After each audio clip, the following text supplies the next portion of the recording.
Сәлем достар, эфирде оңай English бағдарламасы сендермен мен Данияр. Достар, бүгінгі санымызда біз ағылшын тіліндегі код модалды етістігінің сөйлемде атқаратын қызметтері жайлы сөйлесетін боламыз. Код етістігінің сөйлемде атқаратын бірінші қызметі ability in the past.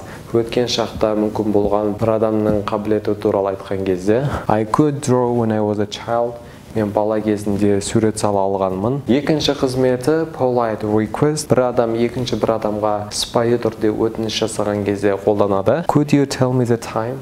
Сіз маған уақытты айтып жібересіз бе? Айта кетерлік жайт, could can'ге қарағанда сыпайырақ, әрі ресми тілде көбірек қолданылады. Үшінші қызметі future possibility. Келер шақта мүмкін болатын іс-әрекеттерді сипаттаған кезде қолданылады. I could be late. Менің кешігуім мүмкін.